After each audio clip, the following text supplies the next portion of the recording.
Hello there, and welcome to the 58th Everybody Dice podcast. I'm Steve, and today I am joined by. Oh, it's me, Darrow. It's me, Ian. Hi, guys, how are you guys doing? Not bad. Not Well, bad? not enjoying this.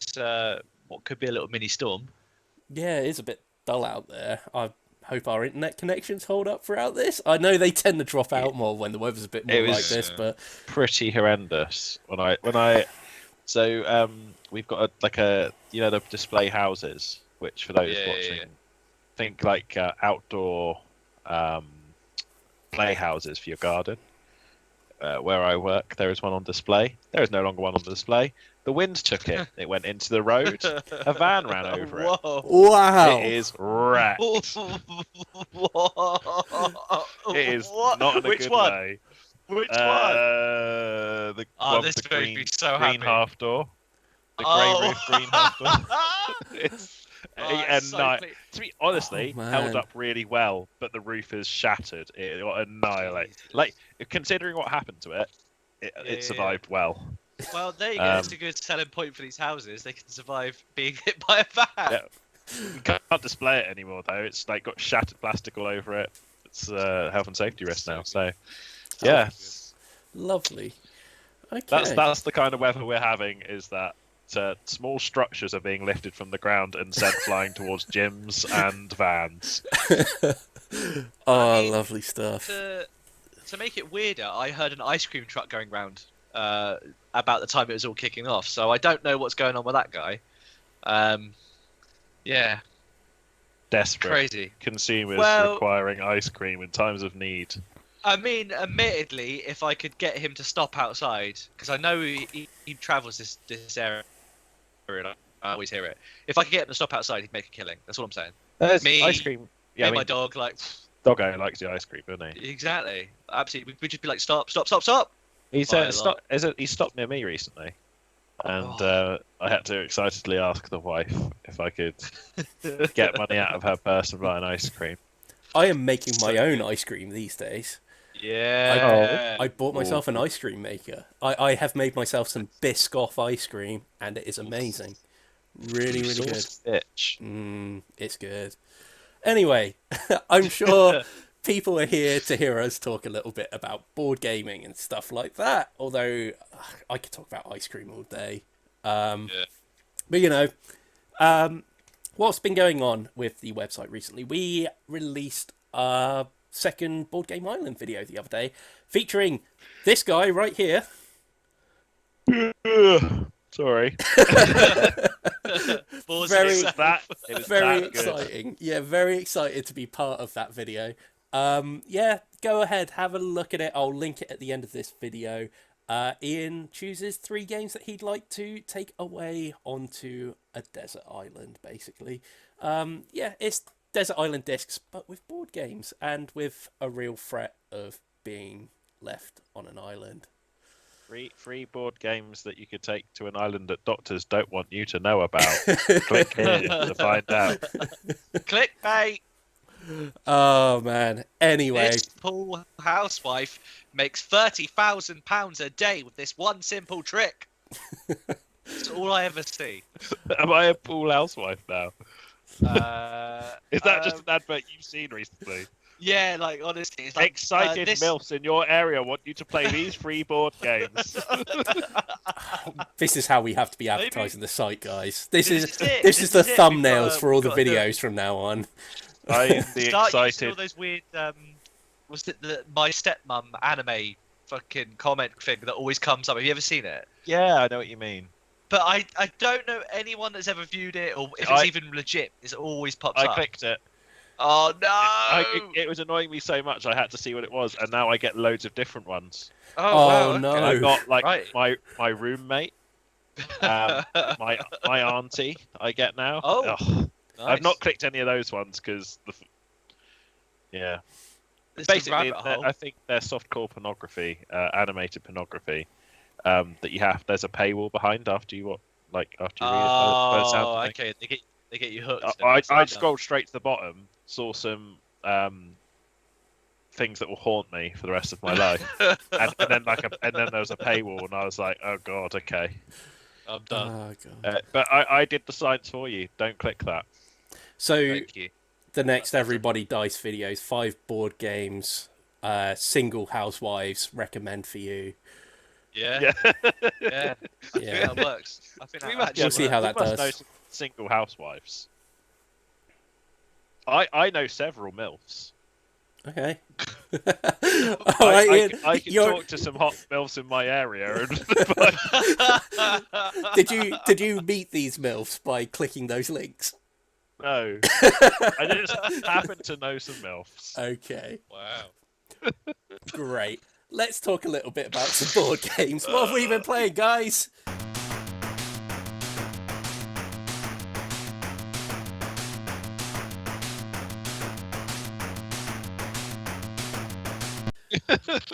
Okay, Oh my god, what an opener. so first off on what we've been playing, I've played a little bit of Tiny Epic Pirates, which only got released very recently. I've got like this kind of really neat deluxe copy of it because I backed the Kickstarter, so there's like some really nice components in there. It's got like metal coins in there and like really neat little boat miniatures and stuff like that. Very, very cool. Still fitting in a tiny little box, just like all the Tiny Epic games. Which of you guys played Dutch East Indies? I know one of you guys did. It was me, Andy, and it was you, Dow. It actually bears a lot of resemblance to that. Now, we didn't particularly like Dutch East Indies. It was a weird game where you travelled between islands. You would trade with them, so you would start off with certain items already, and then you trade with them in order to get more items and then sail around. The combat was really bad, and it never made sense to get into combat with people. It just never seemed really worth it. Like the weird leveling up as well, where you could choose to level up your combat stuff, but it just didn't see any point. Yeah, but Tiny Epic Pirates has a very similar mechanic to that. There are islands spread across the entire island, and you are going to the various islands, and you may be pillaging some, you may be trading with some, with the general goal of eventually trading those goods for gold. And once you have enough gold, you can then bury your treasure. And the aim of the game is to bury 3 pieces of treasure by the end of the game. So there's a system in the game as well where every single good is worth a different amount of money, and that will change as the game goes on depending on when people are exchanging these things and stuff. But of course, we're talking pirates here, hence why you don't necessarily have to trade. You can pillage.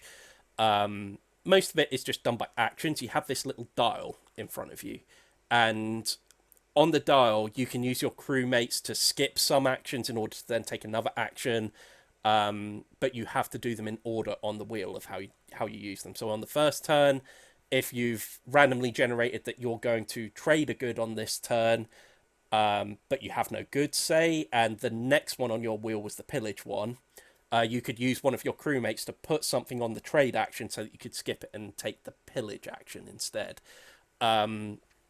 So there's some thinking to it with that. You get to move every single turn as well. That's not a separate action. You get to move however many spaces your ship currently has. You do have legendary levels, so you can move up and improve your ship, and you can start moving a bit faster and stuff like that. There is more of a focus on combat on this game. You've got a couple of merchant ships that are travelling from spot to spot, which are carrying goods, which you can raid, or you can raid another player, basically. The combat still has a bit of work to do, in my opinion. A bit like Dutch East Indies, when you were playing it, it was done on a dice roll. Right, okay. Can you remember? It was just as simple as you roll dice. There was nothing really to manipulate it. It was just you roll the dice, whoever rolls higher wins. A really, really boring combat. And this one improves on that a bit. It still is very much down to a dice roll. You can save up these tokens, or you can gain tokens throughout the game, which are the surefire tokens, which means you're allowed to change a die face to any dice face you want. But there aren't really any special abilities. But what you can do is you can hire crew. That is one of your actions you can Right. actually take on there.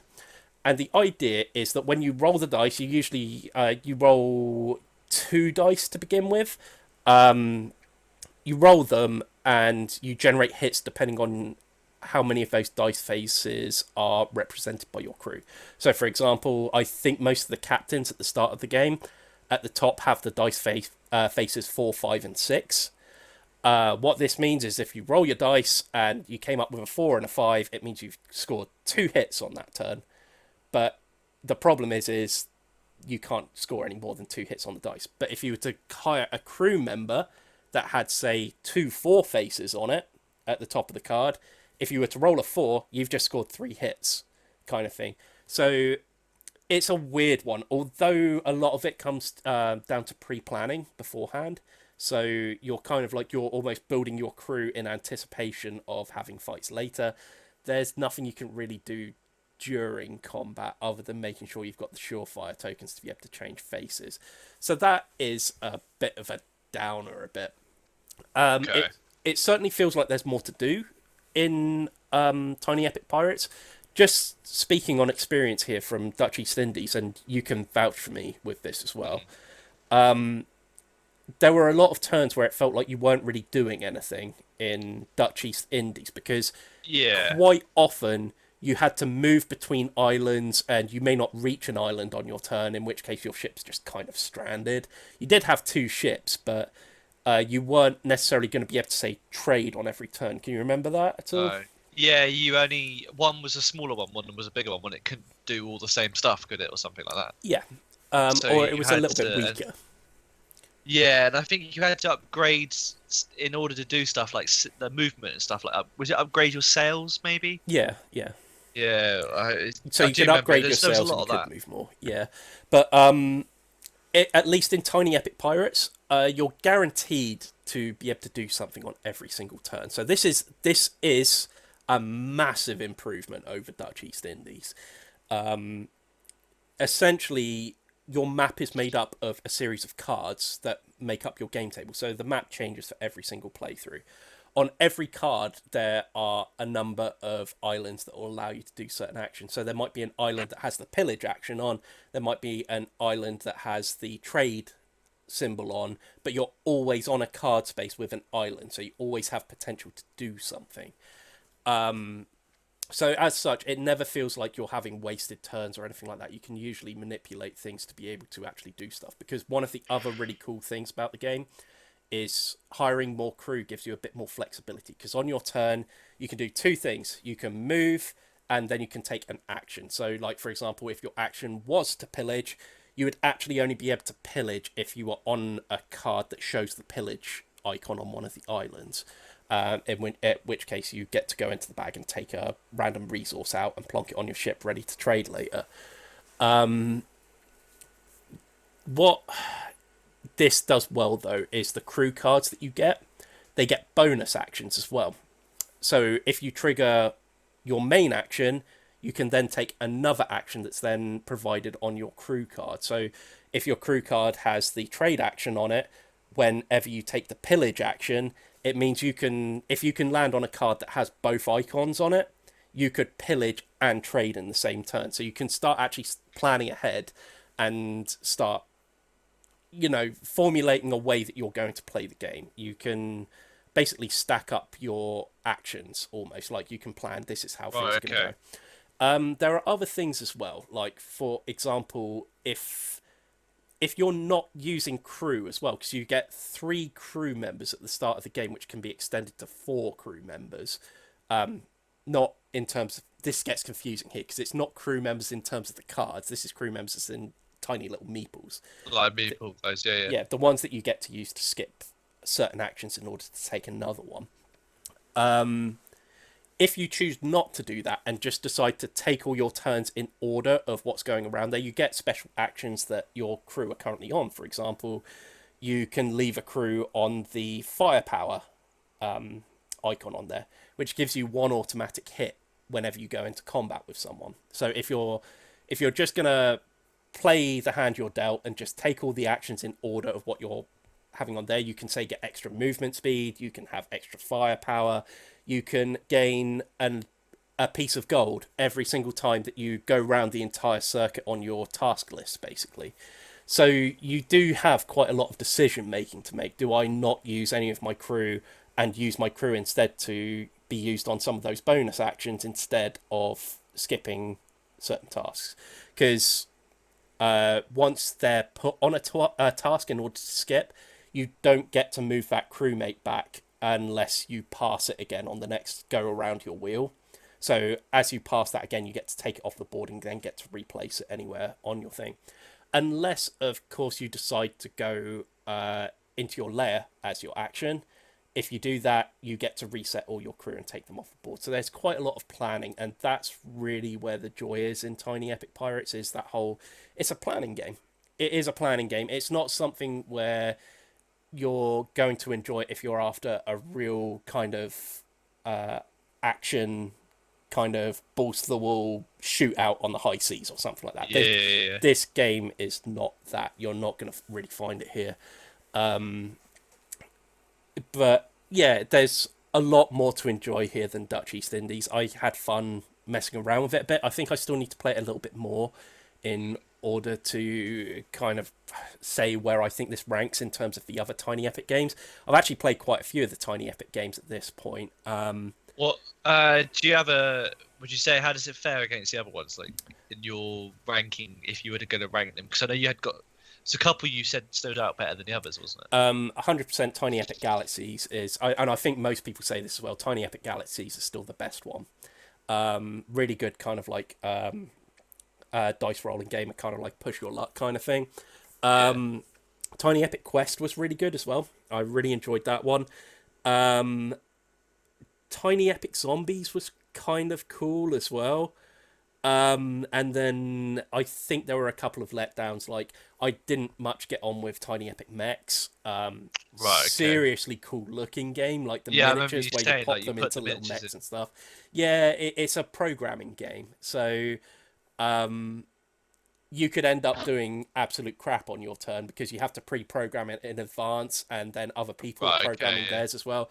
So you may have this amazing move where you're going to jump in after someone and attack them, and then you're going to steal all their stuff, and you're going to make a bunch of credits and stuff like that. But then they move on their turn, and they went before you, and then all of a sudden you do nothing on your turn. You just jump into this space where you would have attacked them, but they're not there anymore. So it's a funny game, I suppose, but I can see how that could definitely leave people kind of unsatisfied. Tiny Epic Pirates, I definitely need more time with it at the moment. It seems kind of fun.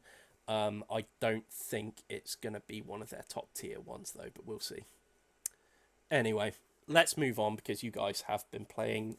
I've forgotten to do the little pictures, haven't I? We're moving on to Blood Bowl. Which you guys, I believe, have been playing.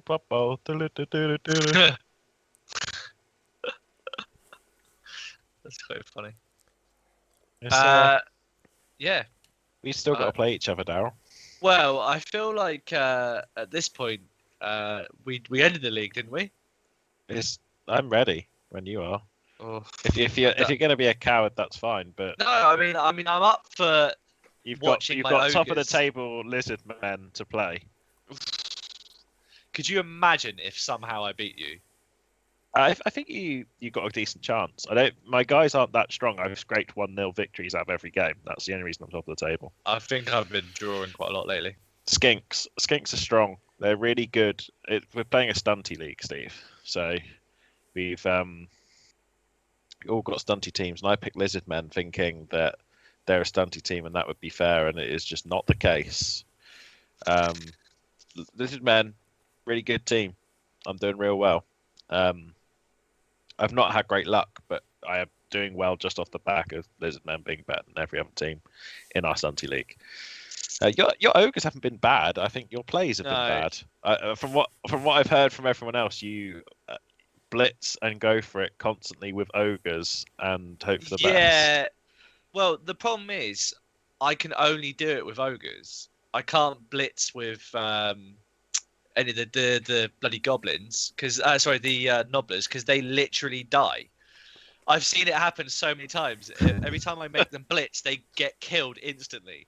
One tripped over and died. He tripped over and died, which was incredible. Yeah, so basically, part of my stunty group is Nobblers. They're all named Donkey or some form of donkey. And they're expendable to a certain degree, but there is one, which I think his name is Essen, which is German for donkey, and he is a level 2, and I'm trying to get him Wait, to become Essen? Beefcake. It's either Essen or I'm pretty sure Essen isn't donkey. It's a town. There's a town called Essen. no, I swear when I typed in donkey, maybe Might it's be not. ass.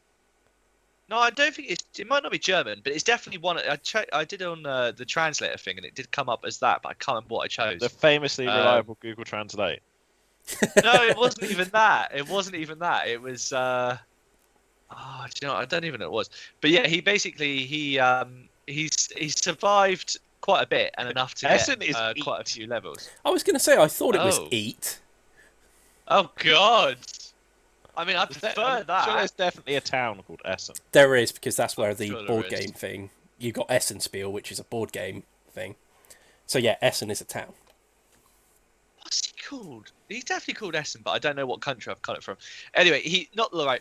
Basically, there's some ogres in there as well, and they are just absolute meatheads. The only one that's doing okay for himself is Shrek, and it's only because he's somehow managed to do incredible touchdowns. He threw one of the donkeys with the ball, and it survived, and it was incredible. There's been some amazing plays that just shouldn't happen. But in the last couple of games, I've been really pushing it because I've been sort of losing quite a bit. So I've just been trying to have as much fun as possible. And I tend to foul a lot.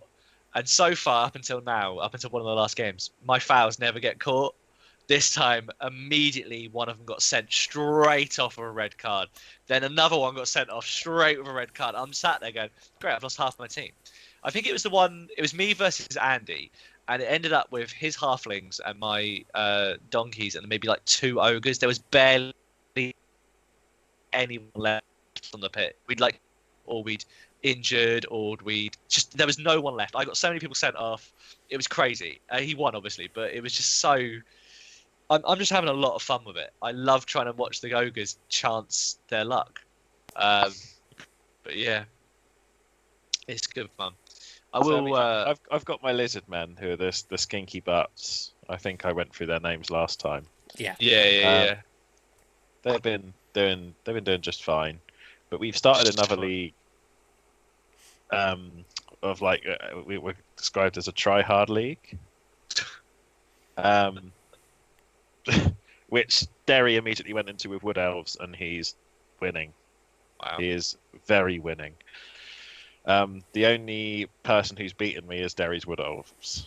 I've got a Chaos team. I've gotten to that point in Blood Bowl where my Chaos team has enough XP that everyone is buffed, and I'm now scary. I think my Minotaur has like block, loads of stuff. My Minotaur's terrifying. I think he's got block and dodge on a Jesus Minotaur, Christ. which means he's impossible to knock down, and then he frenzies into opposition lines. He's terrifying. But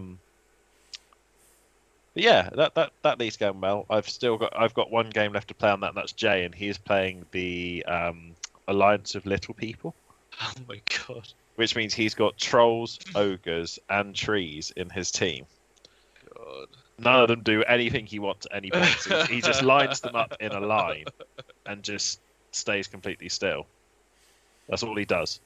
He stays in a line and injures anyone who gets near him. Amazing. But yeah, me and him are the last to play. I think if anyone's going to have a chance of beating him up, it's me. I think he's near the bottom of the table. He doesn't score, but he injures people. But I've killed, I think, 5 characters in this league. So my first game, I can't remember who I played against. No, it's lost on me. I played someone and I killed someone, and then Andy, who had someone killed in his first game, as an Elven team. So they're expensive players. He got pushed back a lot. Second game, I killed one of his players, and then it's been, I think it's a 10 game league, no 9 game league. I've killed 5 players over God. eight games so far. I played an ogre team and I injured 3 of the 4 ogres, which I sent you a picture of, Daryl. Yeah, that was incredible. That was incredible. One of them's got like a broken skull. Like they're all completely debilitated. I spent the whole game.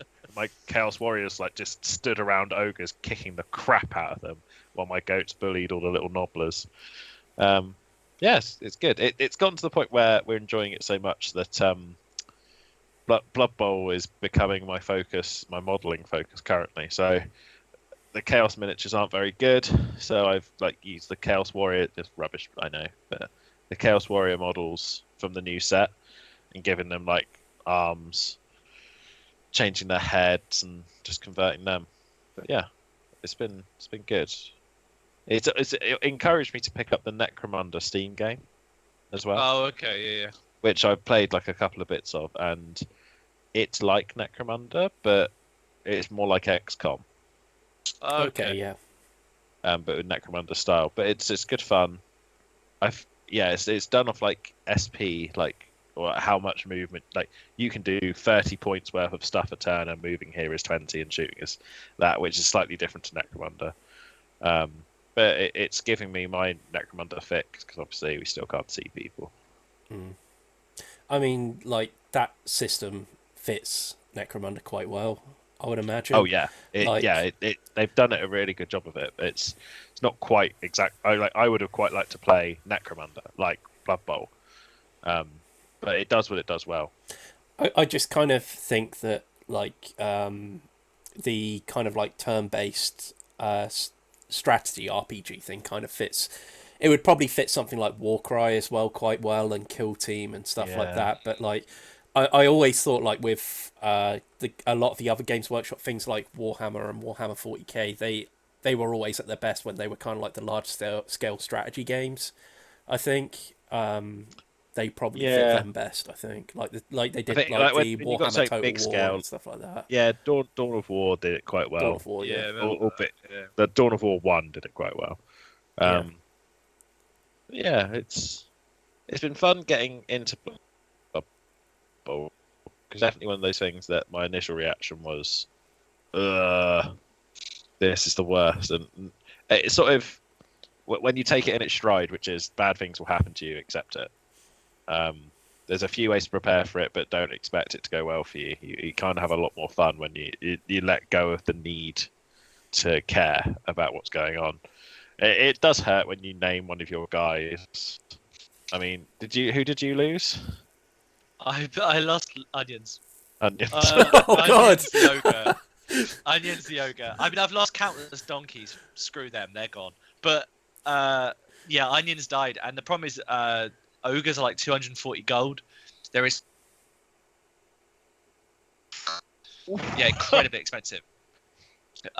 So it took me like 3 games, I think it was, and even I've won maybe one of those. I drew a few of them, and I lost quite a few. And I was just trying and get enough gold just to buy Onions Junior. And so far, he's been sent off, battered nearly to death. Like it's just. I mean, he was just to clarify, I intend to kill him. Oh. I have no interest in. I don't have to win our game to win the league. So I am going to stomp as many of your guys as I can. Wow. Stomp some onions. I'm gonna use my Croxagar to try and kill one of your guys. That is, even if it means my Croxagar gets 1-on-1 with a Nobbler and I have to stomp him into it. I will kill people. That is my intention for our game. Ignore the ball.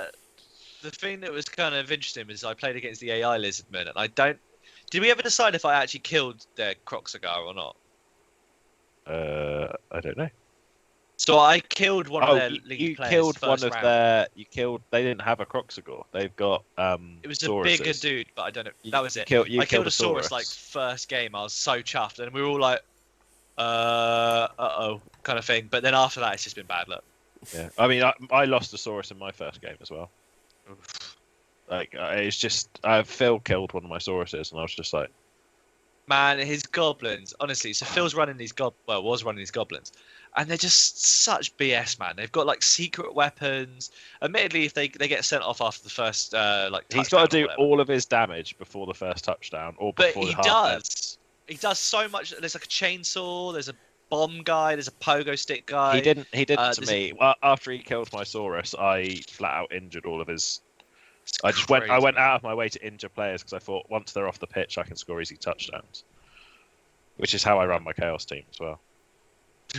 I play Kill Blood Bowl everything. like WWE. Like I attack, and then if there's enough time to score a touchdown at the end of that half, I will. I quite often have a goat at the very end at the touchdown line holding the ball, waiting to cross the line when I need to, and the rest of my team are fouling and killing and pushing people off the pitch, and I beat them up. And like it could be 0-0 at turn 15, and my guys are just beating people up. And then at the end of turn 15, I'll go, cool, dunk, brrr, 1-0. And like people were like, oh, you only won 1-0. It's like, yeah, but I got 8 injuries on this team, and like I had one the other day. I was playing with Jay. Me and Jay have our own 2-player league, and I sent the picture to him, and at half time I had 11 deaths and injuries on my opposition team. There was underworld denizens, and I got I injured or killed 11 of their players in one half, and I was just like, oh, everything, every hit, every push off the field. Like the first thing that happened was my Minotaur killed. They had like one goblin facing off against my Minotaur, and then they had their trolls overside. And the first thing that happened was my Minotaur went through the goblin and killed him instantly. And I was just like, oh, this is perfect. Yeah, that's the bit about the game I like. I like naming players silly things and killing, and then occasionally I'll play football. Amazing. Okay. Right, let's Yeah, mate. move on. I've kind of had a bit of a theme with the games I've looked at. It's been a very seafaring kind of last couple of weeks, I think, because the other game that I've kind of had a look at is Fleet, which is a fishing game. You know what? I was looking at this. Really? I don't know. I was just.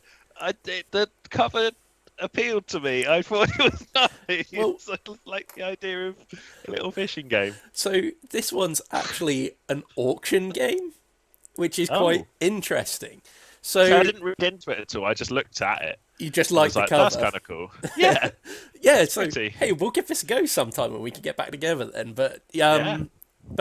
it's a really interesting game because it's an auction game where the only components in the game are the larger cards and the smaller cards. That's it.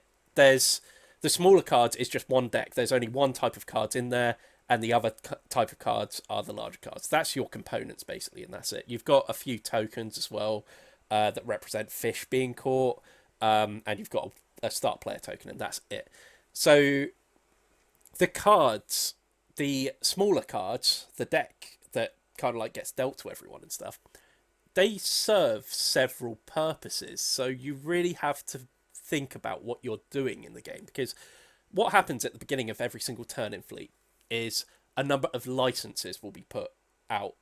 It will be as many licenses as the number of players. So in a 3-player game, you would have 3 licenses put out on the board, which will have a minimum value to them as well. So the opening bid always has to be the minimum value of the one that's currently brought to auction. So when it's a player's turn, what they'll do is they'll say, I'm going to put this one up for auction. And then they have to make the opening bid as well. So they may have a shrimp license on there. This will allow you to fish shrimp if you have a shrimp boat. So all those cards you have in your hand, the main purpose of them like the main artwork of them will all represent usually a different type of fish.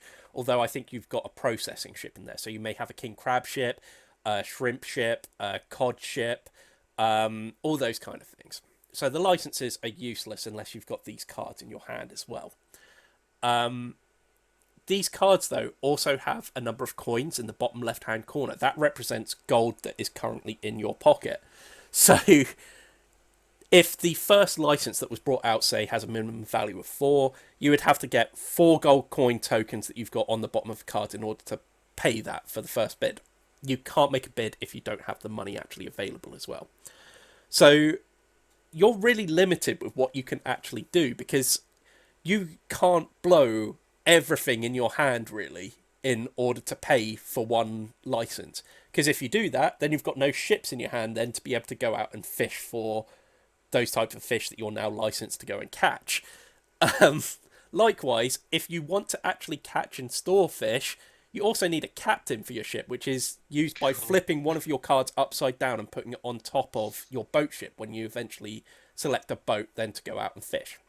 So once your auction phase is done and everyone's at least had the opportunity to buy a license, at that point then you then play one ship down onto the front, and it has to be represented by a license that you have. That's where the whole boat things comes in and stuff. But in order to actually catch and hold fish, like I say, you have to put a captain down as well. That would be the next phase.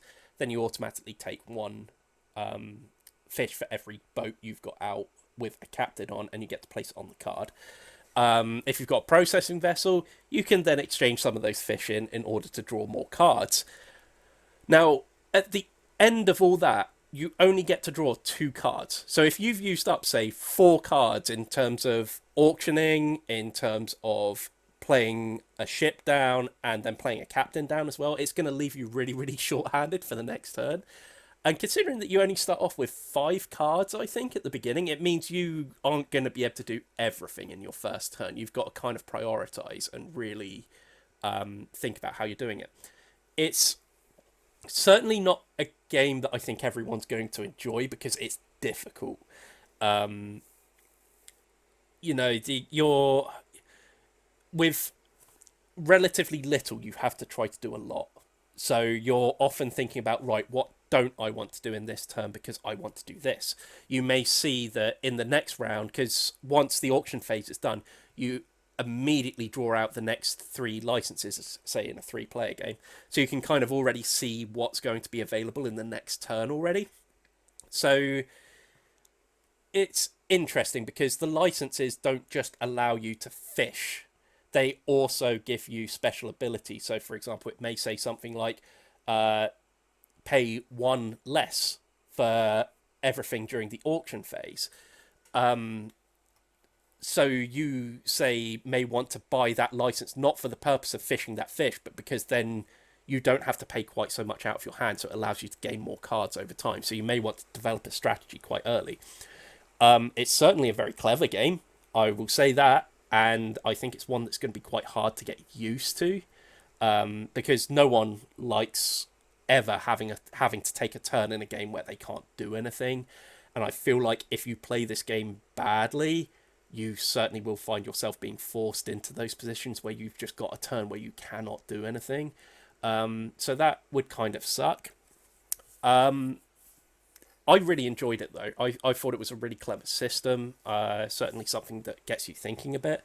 There is a dice version of this available as well, which I don't know whether that's a little bit easier. I don't know, because it obviously, with the inclusion of dice, you imagine there's an element of chance in there. This is very much if you screw up, that's on you kind of game, because you know what resources you have. You know that if you overspend in one phase, you're screwing it up for another one of your phases. So a lot of the mistakes in this game are very much on you.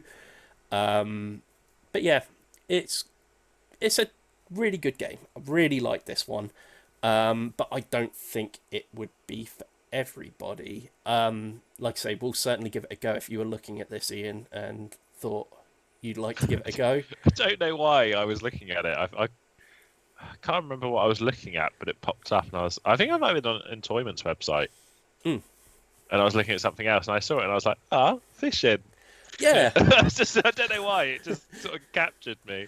Yeah, I don't know. It's a neat little theme that you don't really see visited very often in board gaming and stuff like that. So that I think that might be why I sort of looked at it, and I was like, do you know what? The little red fishing boat on that picture I find so appealing.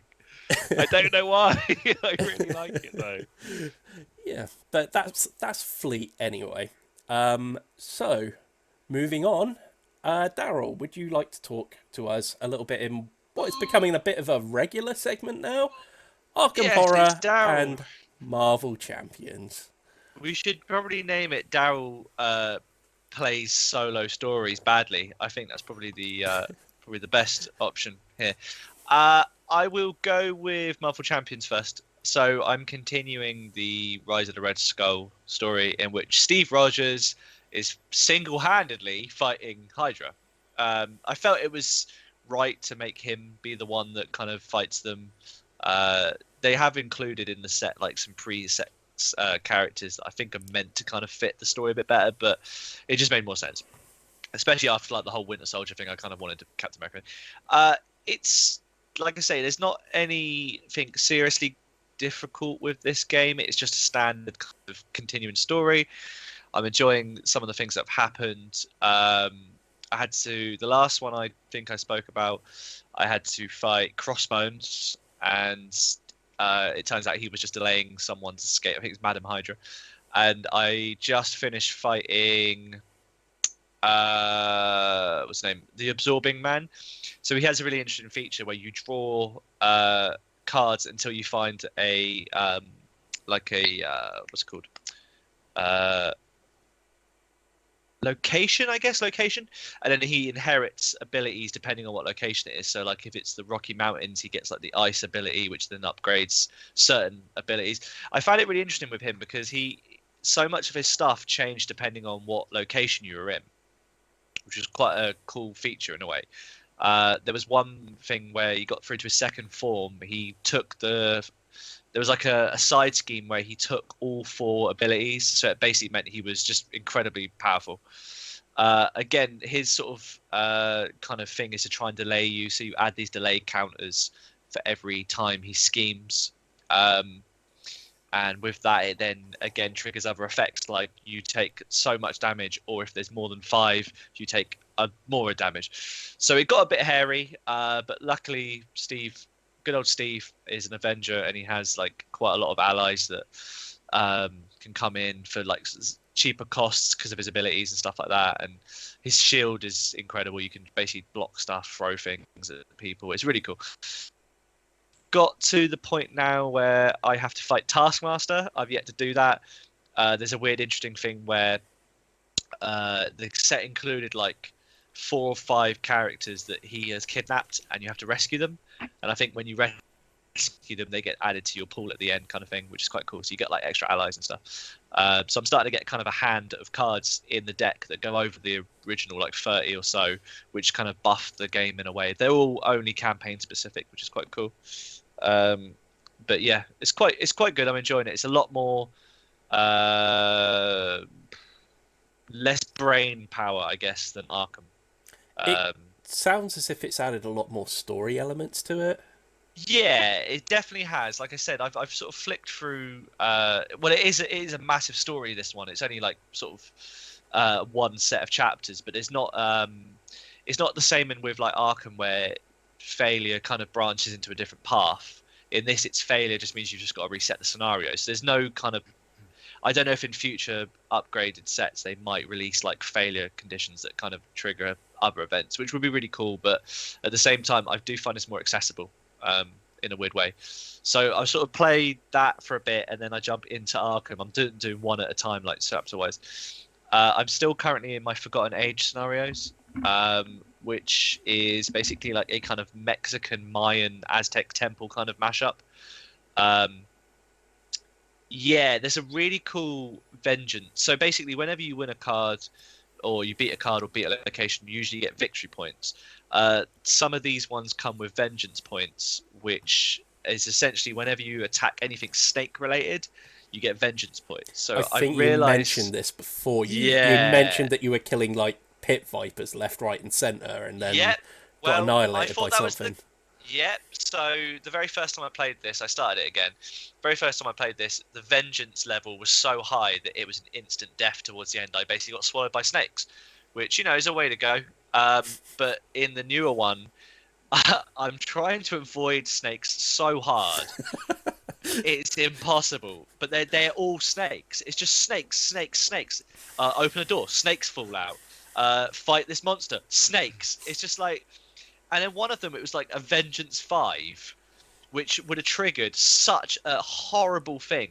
So I basically just keep escaping and escaping and escaping. So I've been running around the locations, because one of the characters I've got now is basically really good at evading people. I've just been evading snakes left, right, and centre. It's been incredible. I like the idea that there are like these Cthulhian horrors and stuff like that around, and yet no snakes, like going full like Indiana Jones mode, and just like snakes. Nope. It's so ridiculous. There was an enemy you meet very early on, which I wouldn't necessarily say was overpowered, but it did feel like every time you were sort of basically, if you discovered a clue or did damage, after 2 clues or 2 damage, it would disappear. Or if you evaded it twice as well, I think. So I just did that. I just evaded it because I didn't really want to fight this thing. I was quite low on health, and I knew it would be the end of me. In doing so, what I didn't realize is this guy just gets saved, put in the back sort of catalogue, and just keeps now bloody appearing at the most awkward points. And it's like he's contained. He's basically starts with the same amount of health that you left him with, which is all of his health because I haven't attacked him. So he just keeps coming back, more pissed off, more angry, and at the most awkward things. Oh, well, I walk into a library, boom, he appears, and it's just like, oh, come on, where are you hiding this guy? So yeah, I don't know. I mean, I had a quick brief look at the end game, and it does feel like the vengeance thing, which I've been racking up quite a bit, is going to really, really negatively affect my end game. But I'm quite happy with that because I was telling Steve before we sort of started, I'm really enjoying the fact that it's through my own stupid choices, I've created this narrative where I'm essentially a loner that's constantly being attacked by snakes. And the only 2 allies in the game that I've met, I've shunned both of them. One of them has now been probably killed. I'm pretty sure he got kidnapped and killed, but rather than investigate and go to the police to ask about helping for him, I chose to screw that guy. So he's dead, 100% dead. And the other person, apparently because I refused to talk to her and just said, just don't forget about her personal problems, she hates me as well. So yeah, it's proven really well.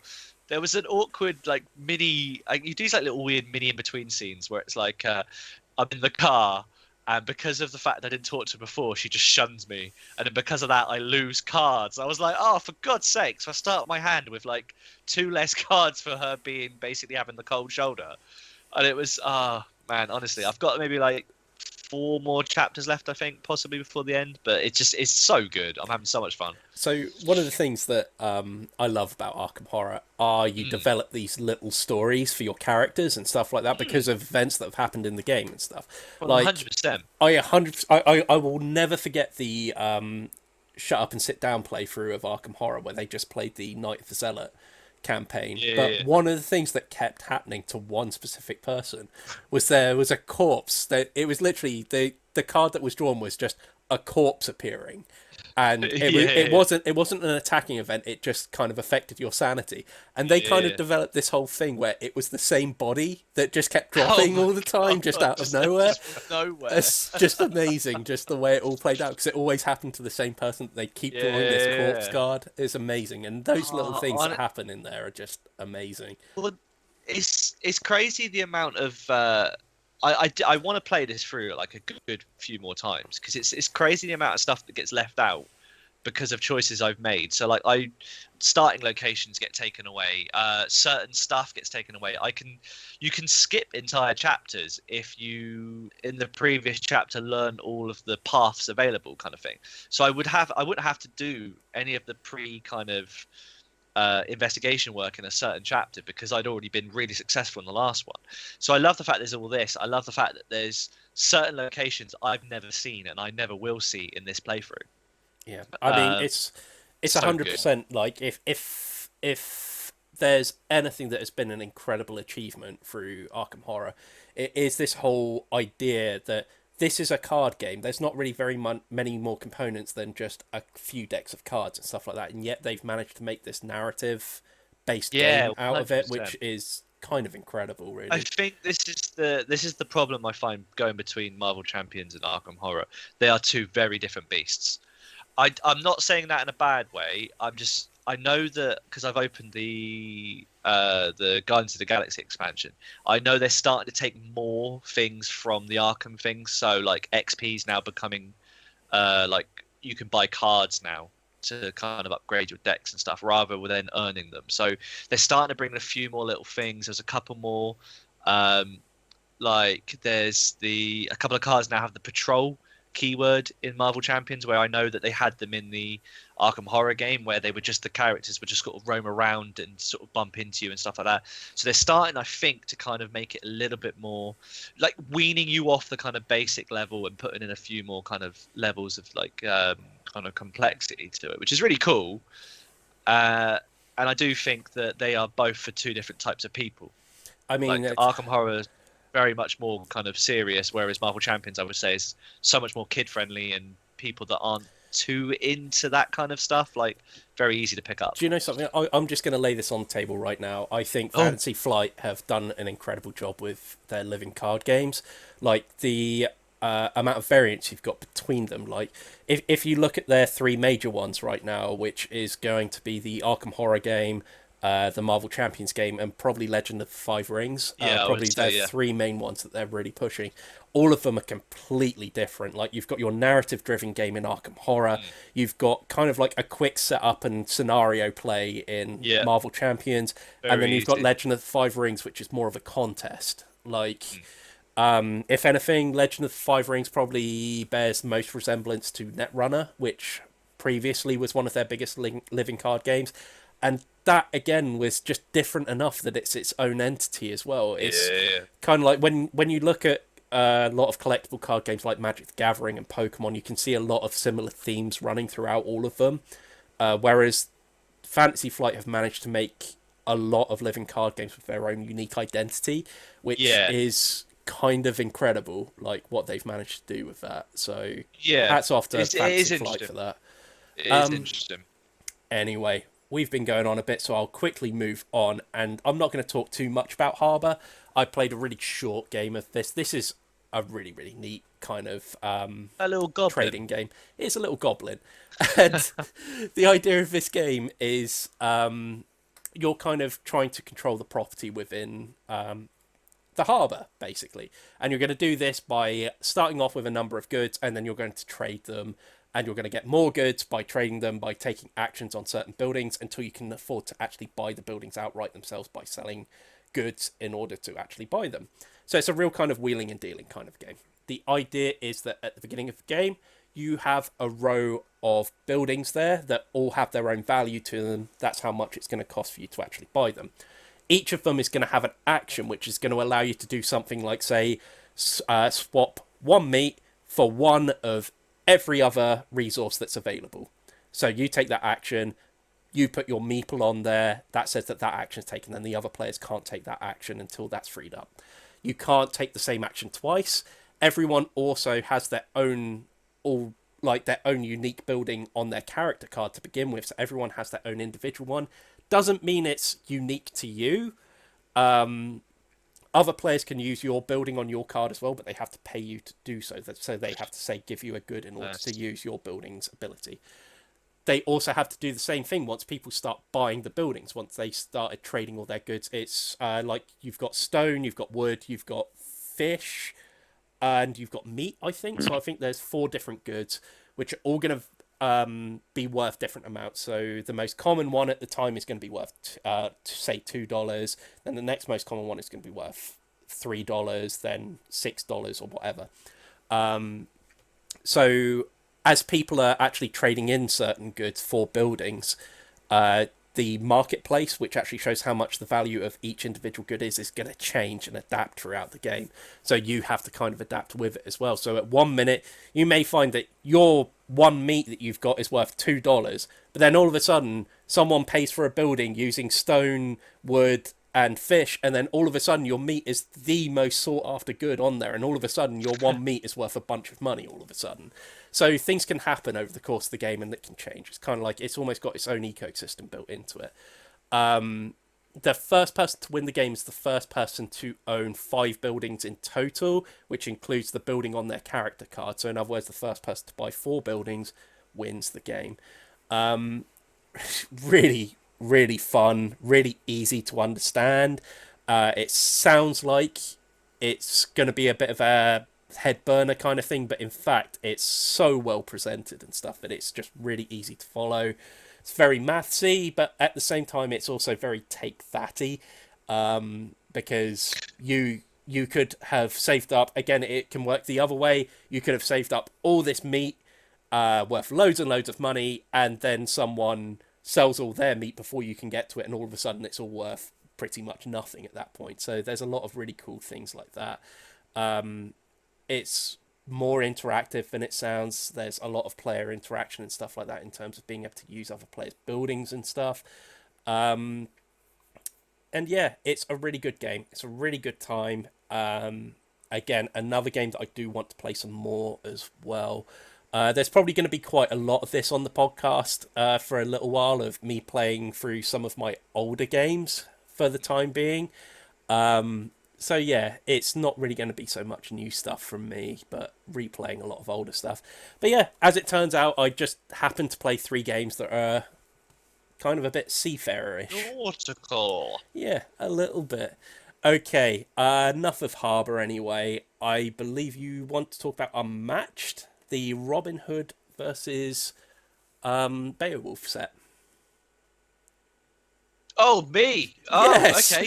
Sorry, that confused me. Unless Ian's been playing it as well. Ian. Yeah, so I'll only be brief because I know we've covered it before. Finally got around to playing this. It's... Do you know what? Like, I know you said it before, that you said that the decks in this probably are one of the more interesting ones, and I think I genuinely have to agree with you. There is so much... I don't want to say complex. They're right. There's more complexity to this Red Riding Hood deck than I've seen in a hell of a lot of the other ones. So she starts the game with a basket, which it's basically your discard pile in a way. So whatever card you discard, all of her cards have symbols on them. So it's like 2 swords, a wolf, I think maybe a flower, and then there's also like a kind of wild card symbol. Now, I don't think it was fully until I played a few rounds of her that I realised the significance of planning out what I'm discarding. So a lot of the times I was throwing away cards that were useful to me in the moment without any hindsight into kind of what could be potentially beneficial to me later on.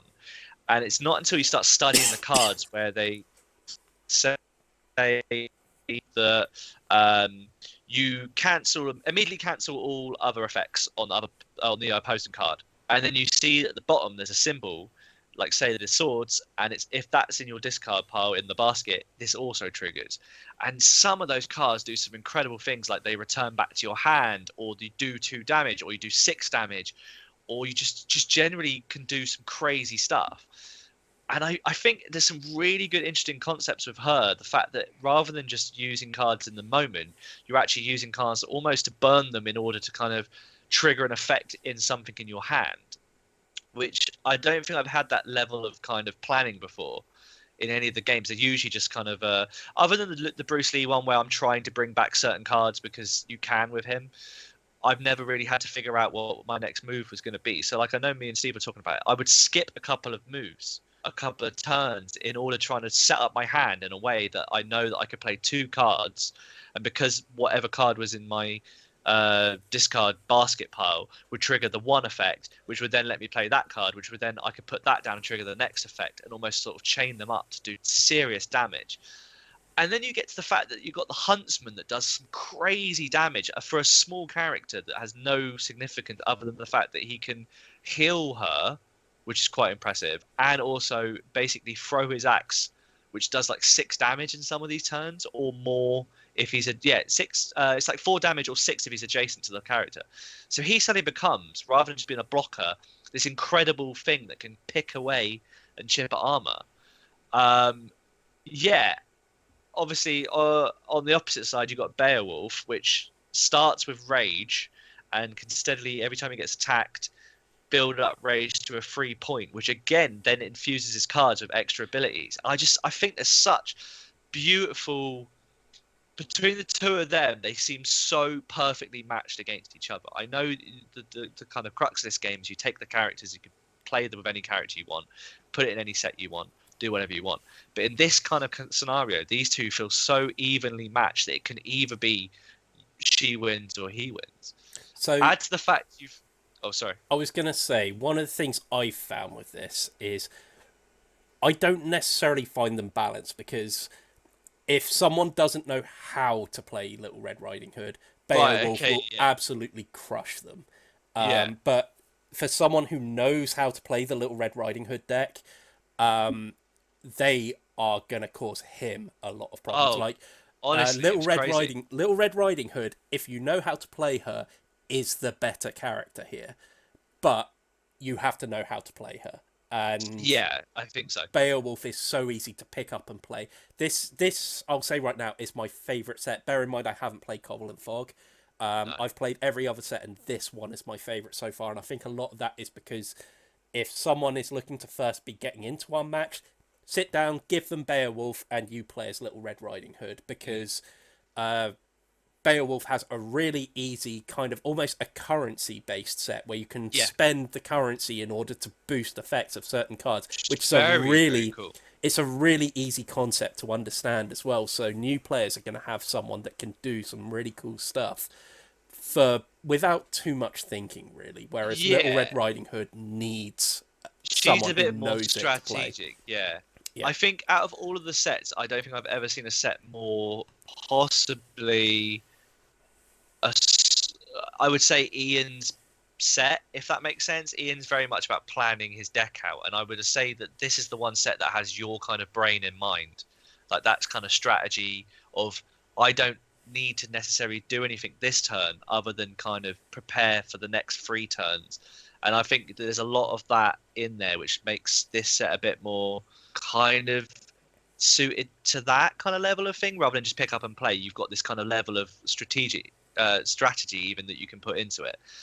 I also really love the doors. I think they were such a neat little trick, because once you put a door in front of someone, it's free to put it down and shut it, but it costs a movement to open it, and it also shuts off line of sight. So you can really... There was a way in and out of the hall and stuff, which is fine, but there's like a sort of a hidden entrance under the ground, which took me fucking ages to actually realise that was there. But yeah, once you're sort of blocking off, you can really... So my first move, because I just shut all the doors, because it was such a good move to kind of block their entrance to one point where I could fix them in, sort my hand out, look and see what's going on with the symbols, and kind of give myself some time to prepare. And I love the fact that it also takes away your movement to open I think that's one of the things I was talking to you about before we came on here. Was a lot of people say Medusa is the best character in the Unmatched game so far. It feels like this door setup has been made to impede that character a little bit. Yeah, I would say, I mean, the Huntsman 100% suffered from the fact that he's ranged. Yeah, he couldn't go through those. All of the joining sections tended to be where the doors were, I'm assuming for very clever reasons.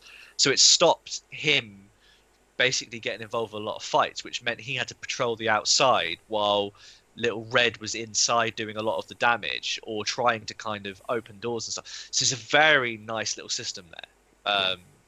But yeah, I can't...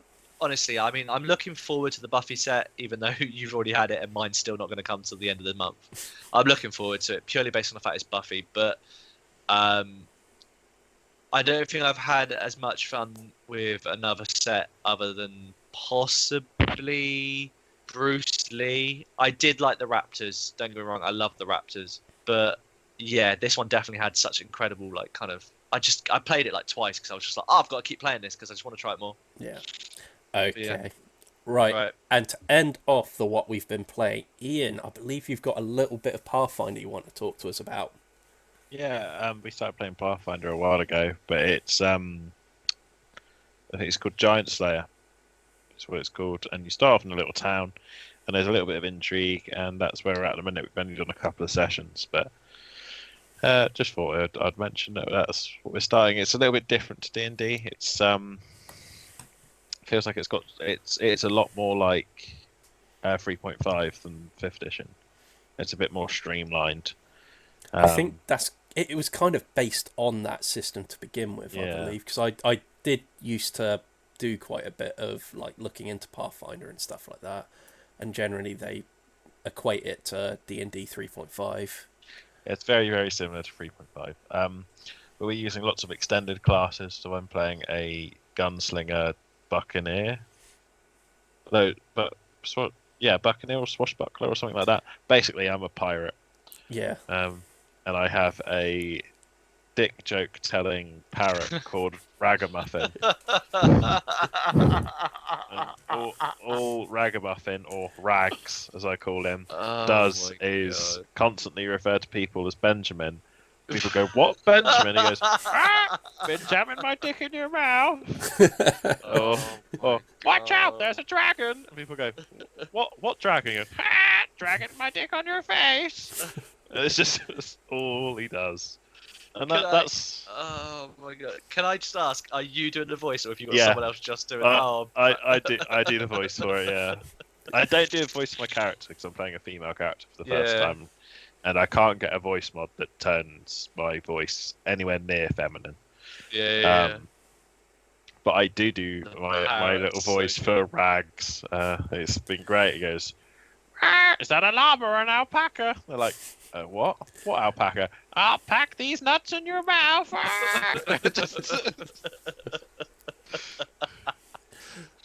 Do you know something? I think somewhere I think because they used to do this whole thing with Pathfinder where they released like these little adventure path magazines all the time, and I swear somewhere I've got the character listing to make a dread pirate, so you're basically playing as something like LeChuck from Monkey Island.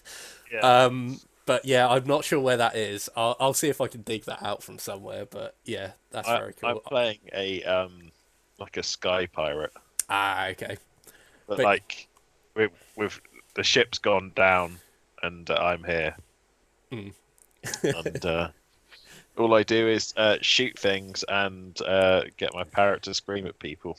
It's great. One of the things that happened, we got someone tried to assassinate us in our sleep, but they misinterpreted the fact that my character just drinks. She doesn't sleep. She just drinks. So they burst into my room through a window, and I had a bottle of rum in one hand and a pistol in the other. I just blew them back out the window, and then the other one came in through another window, and I threw a bottle of rum at them. It's great. Jay's DMing it. It's been a very enjoyable experience, but yeah. Okay. Right then. I believe that's everything we've got for what we've been playing. Jesus, we've been talking for over an hour. Let's get on to some news.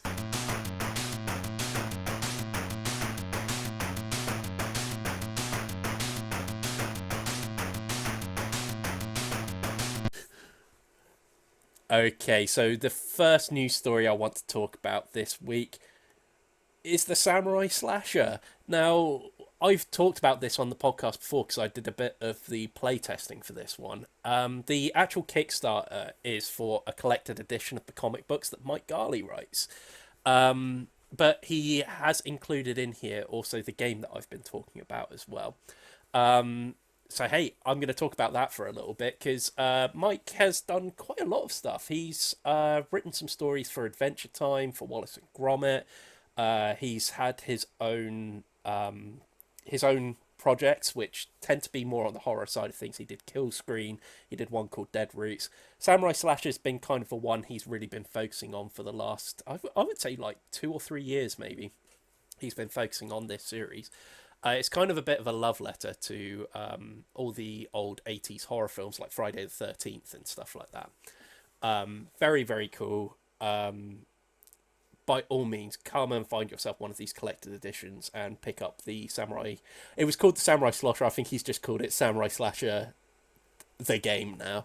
It's a really cool little drinking game. So if you're looking for kind of almost like a pseudo RPG kind of thing, the idea is that you've got a script and one person plays the game master, they will literally be reading off a script, which is probably a good thing considering that you're all going to be drinking throughout this, rather than coming up with drunken improvised story partway through. You've actually got that as a kind of backbone to it all.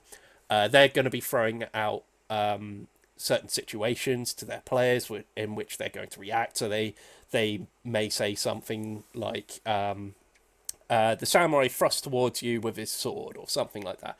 And then they get to react to that and say how they're attacking the samurai back, or how they're moving out the way of it, how they're deflecting it. Then it's all done through dice rolls, and you've got your little character sheet which has wound slots attached to like both arms, both legs, and then your heart. If your heart gets attacked, then you're pretty screwed. And the idea is that you can adjust your dice rolls by basically taking shots. So, yeah, that's basically how this works. Do be responsible if you do buy this and end up drinking, because the first playthrough we had of this, things got very, very messy, and we had a few illness issues. So it's been adjusted since. It was kind of like, originally it had like these crazy rules where you had this back and forth kind of with drinking. So if one person just decided, I'm just going to keep drinking or something like that, they would make it really hard for the samurai to ever do any kind of damage. But it got adjusted in the end that there's kind of phase for doing it now. But I'm delighted as well that because there's a collecting edition or a collector edition. yes, And it's got some other stories, and there's one where the slasher fights Santa. yes, yeah. And the little shot of it is just of Santa Claus putting coal in a stocking, and it's like, Dylan, you son of a bitch. Just really pleases me for some reason. But yeah, literally, if you want to come and support this project, we'll be putting all the links in the comments down below. There are some really, really cool little enamel badges that you can get as part of this as well. I think one of them is almost like the old comic book symbol you used to get at the top of the comic books, but it's kind of got the samurai slasher in it instead. That's really, really neat. Like I said, you've got the samurai slasher game as well.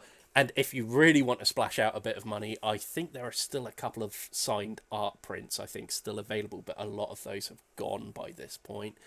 Yeah, please do go over and support this. It's very, very cool. If you're into your horror stuff and things like that, definitely worth checking out. I've got all of the comics already from buying them individually. I believe you have as well, Daryl. I believe you're muted. It's because I was drinking. Yeah, I have, but the thing is, I'm almost tempted to probably get the PDF version with the book, because with the game and the other book, because yeah, I did get all of them, and I love them. They're great. They're absolutely fantastic. I mean, the two enamel badges. Steve are is really also cool. on the photo. You may see me Yeah, I was on about to say there. that. You are actually. Oh my god, it's Steve again. He's everywhere. That's cool. He is the internet. He's I constantly see him on pages as well that say hot milfs in your area. So. But yeah, the pins are incredible. I really like that blue one. The one with the old like 13 cents kind of thing. That's very nice. And the Doctor one. The Doctor one's cool. Yeah. It is worth mentioning as well that the whole story of this thing as well takes place in a hospital. So when you're playing through the game, it's kind of you turn up at a hospital and you kind of have to make your way through it. And I don't want to give too much away, but yeah, that's essentially your scenario. Is this big hulking samurai is basically stalking you throughout a hospital, and you and your friends have to run away and try not to die. Although some of you will do along the way, but that's half the fun of these kind of like 80s horrors kind of things. But yeah.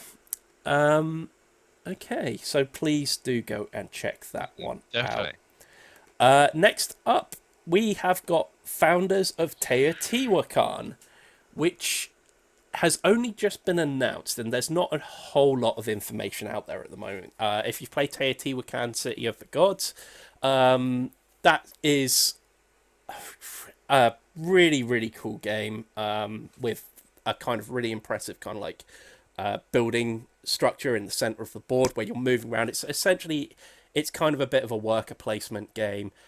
This is nothing like that. This isn't an expansion. It's not a re-implementation. It's its own game.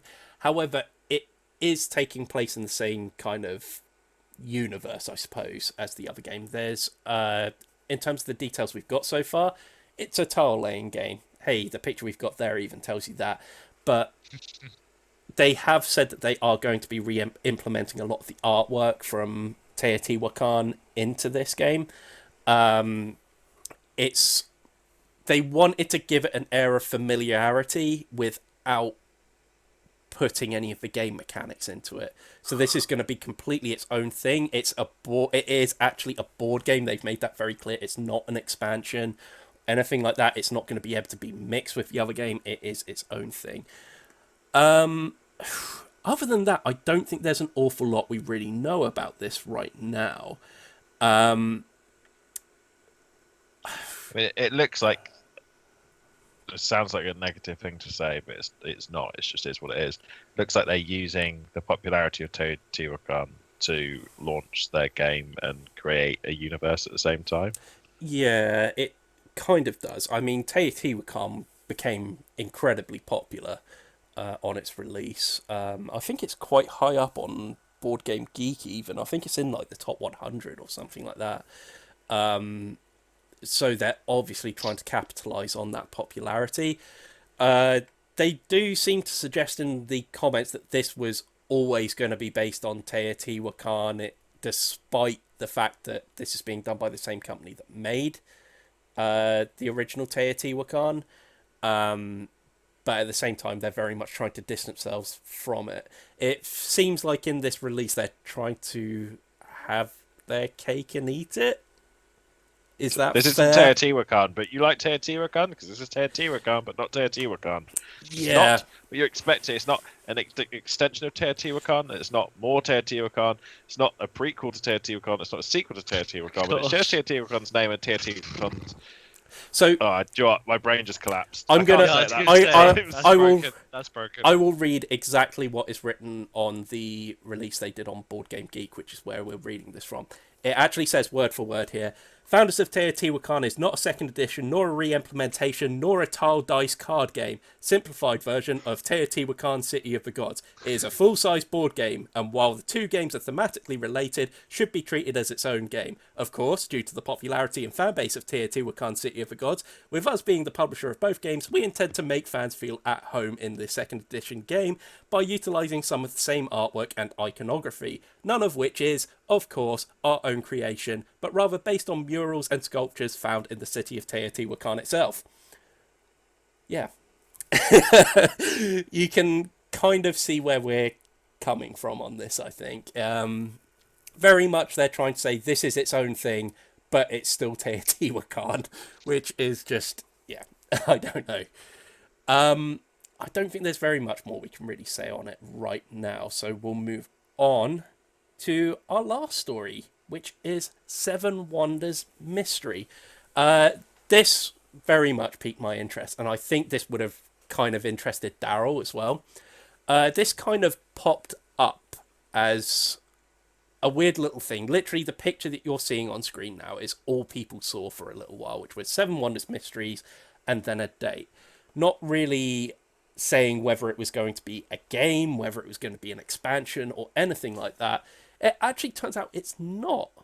It's actually just kind of a little game that they've implemented online where they're releasing a different puzzle every single week on the Seven Wonders website, and players basically have to crack the codes that they're putting on there.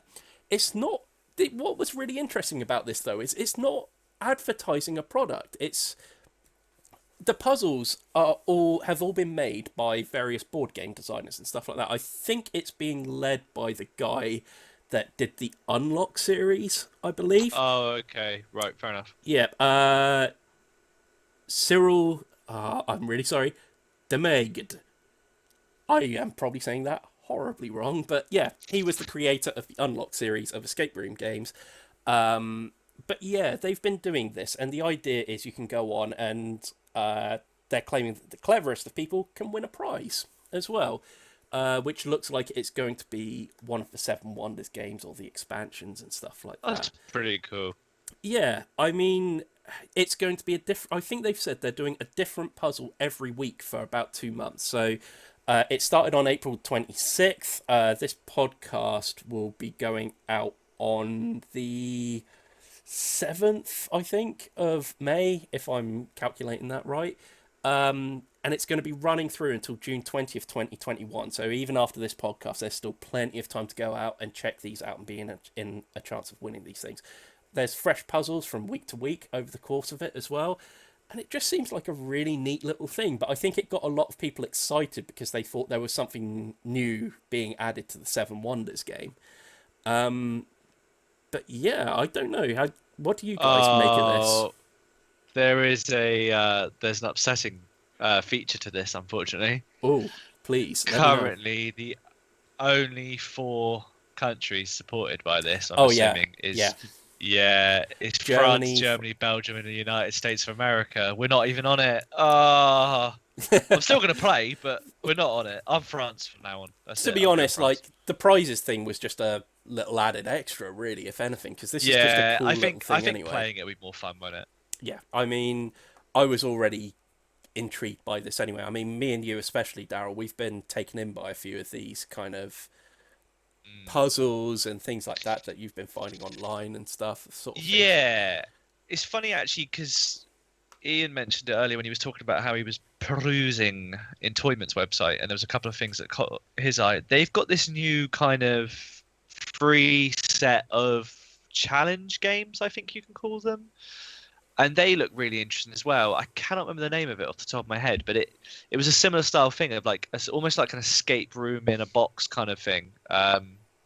See if I can find the link for it, post it somewhere. But it just looked really interesting, and I do kind of like the fact that I'm guessing because more people are spending more time at home, these kind of things are becoming more of a not a boredom buster, but like a thing to sort of occupy your time, which is quite cool. Anyway, but yeah, that's Yes. all we have in the news right now. I have one more tiny quick news. Oh, please quick. hit us with quick Quick news news. after I get rid of this picture. Please do. GW are doing Warhammer Fest 2021 online, and today has been day 1 of time of release.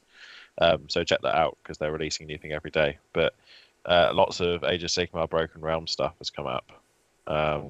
It's been kind of cool. They released a new god. He is a big centaur boy called Kragnos.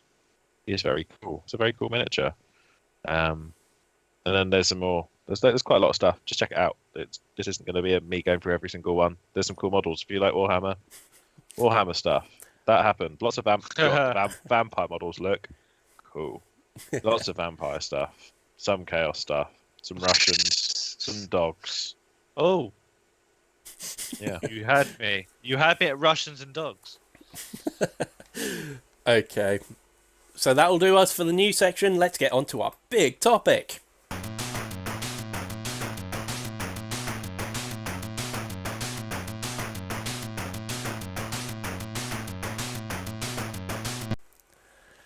Okay, so I realise I forgot to open the show by saying what the big topic actually was. So here we go. It's not really going to be a surprise because you've already seen it in the title. It is which games have you changed your opinion of, whether it be a game that you loved that you don't really like anymore, or a game that you didn't like at first but you now really enjoy. So, Can we get the one that me and Steve have yeah, that we know about straight out of the way right here, right now? go. Yeah, I'll let you do the honours. We played a game and enjoyed the hell out of it in our first playthrough, which was Western Legends. And then in the second playthrough, realised how unbelievably broken it could be if you abuse the system in the right way, which I did. Not intentionally. I thought I would like to do this. I think it will be fun, and then realised that there's nothing stopping me from just rinsing and repeating what I was doing, which was robbing the bank and just taking the profits. Mm-hmm. And yeah, It was. there's no way of competing. Even if I fail and someone takes me down, you still can't compete with the amount of victory points I get from doing what I was doing. It was kind of one of those things where, with the first playthrough or two of it, it was kind of, hey, this is a really cool sandbox game. You can just run around and you can do what you want, and you can just kind of have fun with it. But it was kind of that realization, like you say, once you find the ways that you can actually, if someone's decided, hey, I want to do this, and I can win the game kind of easily by doing it, someone then can get drawn into doing that. And I think we were playing a 3-player game at the time or something like that, and I think I decided I'm going to try and 4. stop you. I think it might have, it was either me, think you, and Andy, or it might be me, you, Andy, and Ree. Yeah, it might have been that. And the subsequent play, I think I decided I was going to try and stop you because I could see, hey, if you carry on doing this, no one's going to have a chance to actually do what they want to do, and the game will be over in no time. But it became evidently clear that the only way to actually stop you is I would need help from other people to try to stop you at the same time, because if you had 2 people trying to stop you, it would kind of nullify what you were trying to do, and eventually you'd have to move on and try to do something else. Problem is the other guys were having too much fun trying to do what they wanted to do and weren't going to help me. So the problem we then had was the game came to an end before either of the other guys could actually enjoy what they were doing, and I spent my whole game not doing what I wanted to do, but trying to prolong the game for everyone else instead. So that was kind of like a massive downer for that game, and it's never really recovered since, I don't think, either. Because it's still got that thing hanging over it that, like, if anyone wanted to just win the game, they could just do that. But also, for me, that was a part of the game I thought was really cool and really fun. And the fact that it is so powerful means that there's less things to do, and people are forced and sort of corralled into doing things that they were perhaps then competing to do. It's just loads of people doing the same thing in the same way at that point. So you're either mining or you're doing cattle stuff, and at that point you're just rinse and repeating. You are doing the same thing again and again and again. That's less fun. I think It added an extra element, but now it's obvious that it's OP. That element is either everyone does it because that's the way to win, or no one does it, in which case the other things get kind of drenched in everyone trying to do them. I mean, the fun of a sandbox game is everyone should have the opportunity to do the things that they want to do. That's what a sandbox essentially is.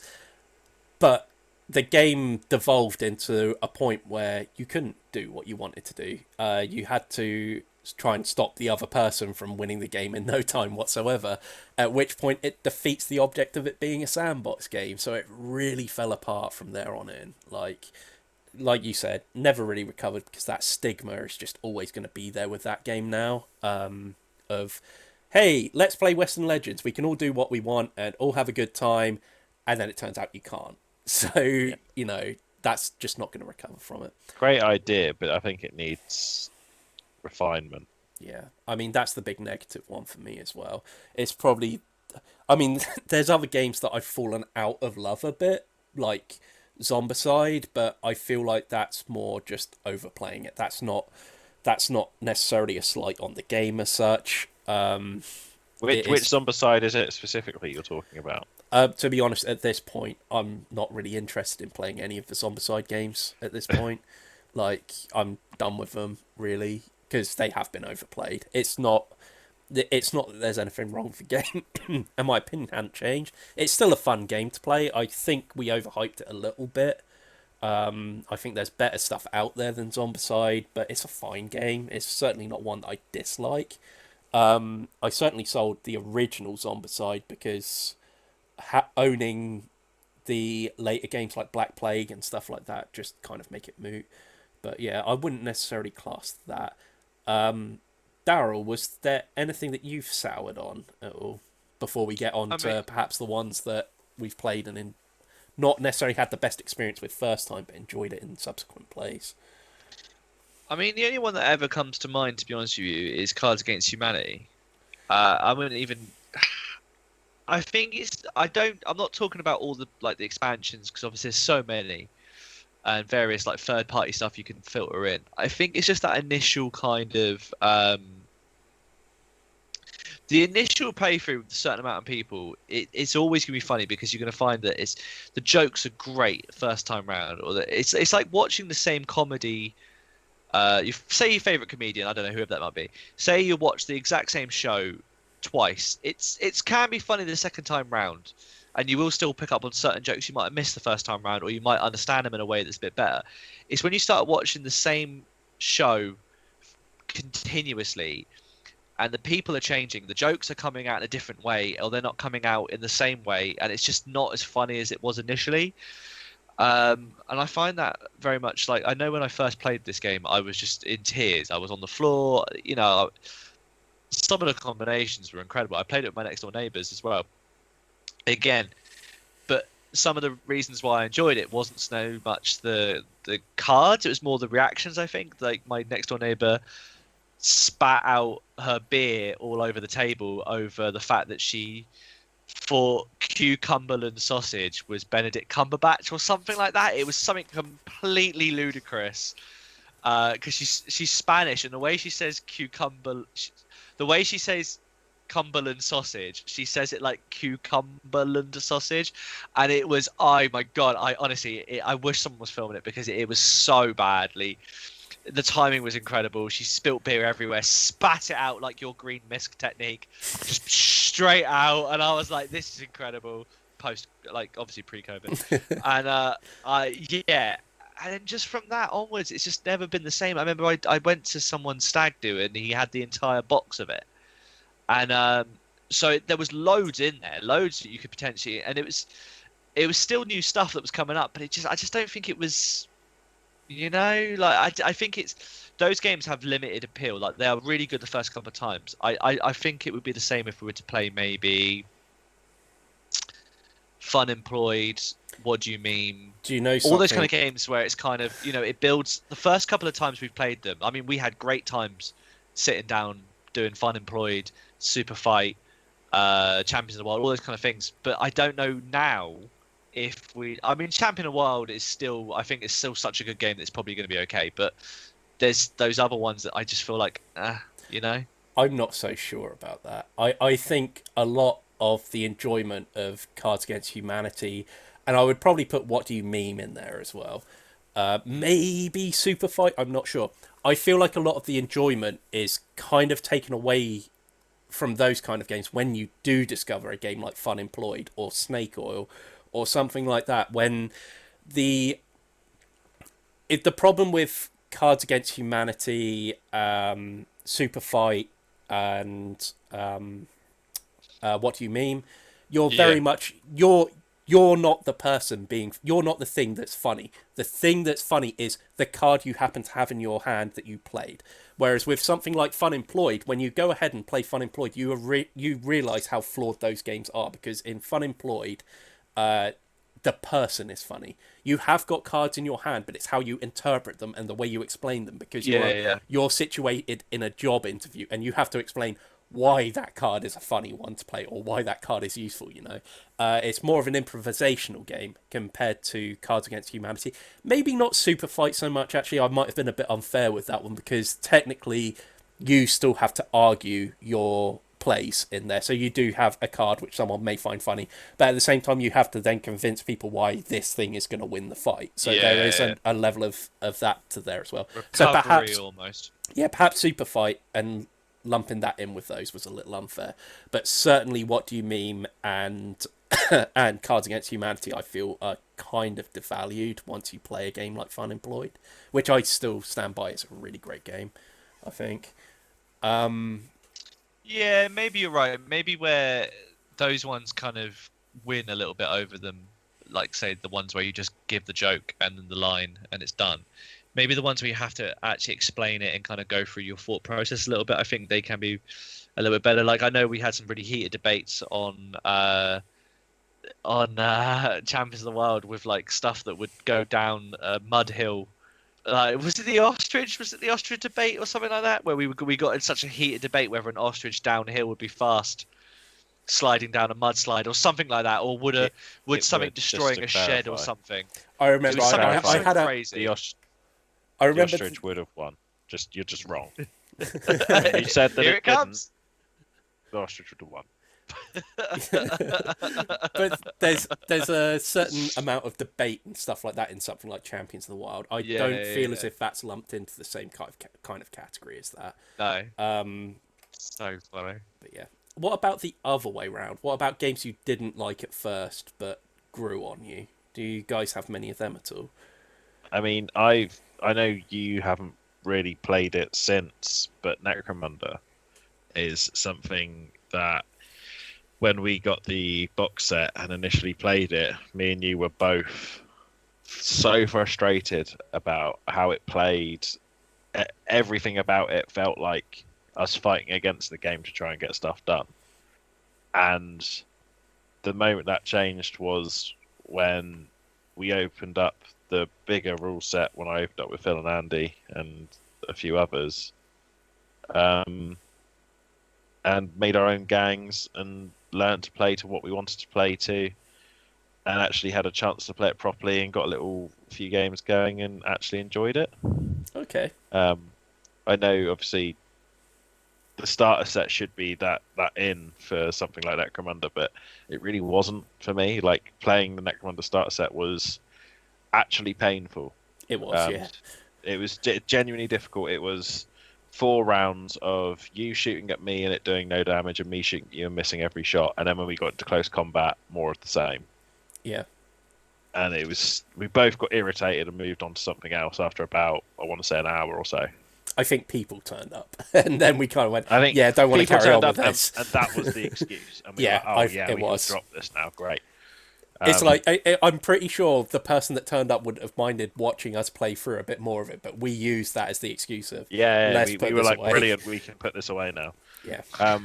Obviously, I was convinced by Phil to sort of give it another go because I really like the theme. I really like the models and stuff like that. And I've been dying to get my hands on a couple of the model sets, if just to play around and make cool models and mix the kits and things like that. And when I realised I could make my own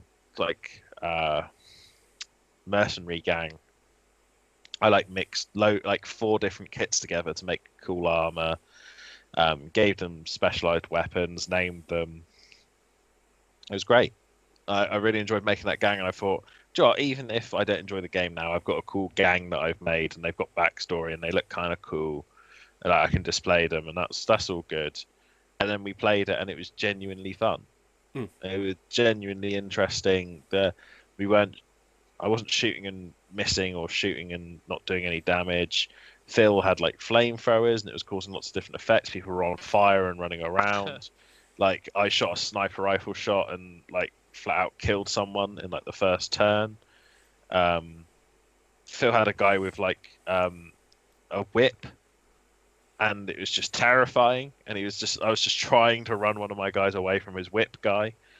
And then he changed his army to so he started with a female gang. I can't remember what they're called. Escher. Escher, thank you.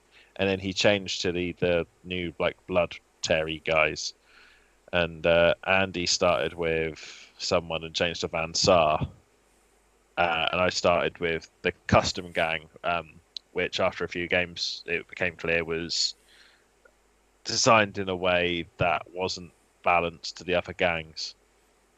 So I picked up the Enforcers, which are the Shield police guys, which again, really fun kit to play with, really fun guys to sort of use. I played a couple of obviously I was playing it single player a lot over the first lockdown. I played a single player challenge thing where you have to kill some monsters and things like that. And yeah, it was genuinely improve. The game didn't improve, but my outlook on it was opened by playing the game properly and not just the start set. I think I've got 2 games in mind. One of them, I think we might all agree on here. I think, but Wavelength. When we played that the first time, it really didn't feel like it was very much of a good time. We didn't play it with quite as many players. There were fun moments in it, but Mike was furious, wasn't he? yeah, So good. And It's probably the best part of that first one. but we kind of all came away just going, that's a bit meh for a game that's so highly rated and stuff like that. But we played a few more games after with larger groups and stuff like that, and I felt like I definitely was enjoying it a hell of a lot more when we were actually playing it with a larger group. I want to clarify that I still consider it as meh. Okay, that's fair I enough. don't hate it.